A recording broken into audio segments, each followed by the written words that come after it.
My neighbor Sarah swears this happened to her sister just last month in Birmingham. She was making tea around 2:30 on a Wednesday afternoon when the doorbell rang. Through the peephole, she saw two people in dark suits holding official-looking clipboards. "We're from social services," the woman said, her voice oddly flat. "We need to conduct a routine welfare check on your children."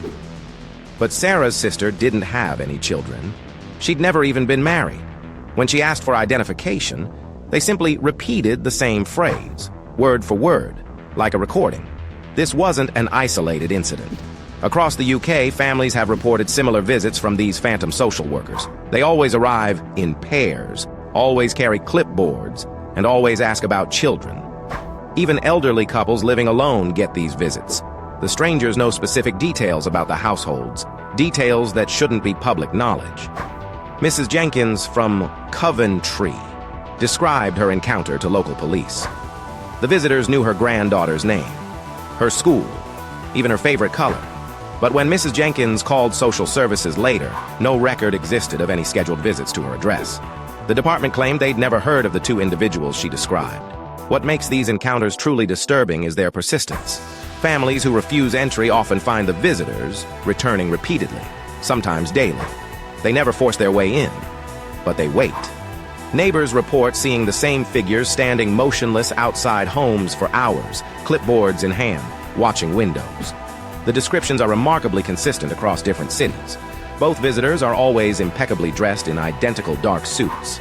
They speak in synchronized monotones and never blink while talking. Their clipboards appear blank when glimpsed closely. Yet, they constantly make writing motions across the pages. Some families have installed doorbell cameras to capture evidence, but the footage always shows the same unsettling detail. The visitors cast no shadows, even in bright daylight. Their reflections don't appear in the glass panels of front doors. Local authorities dismiss these reports as hoaxes or misunderstandings. Real social workers carry proper identification and schedule appointments in advance, but the visits continue, spreading through housing estates like a slow contagion.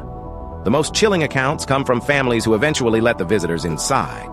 They describe feeling watched constantly afterward, even when alone. Children begin having nightmares about strangers taking notes in their bedrooms. Family pets refuse to enter certain rooms. Perhaps most disturbing of all, some of these families simply disappear. Their homes sit empty, mail piling up, neighbors wondering where they went. When questioned, local councils have no forwarding addresses.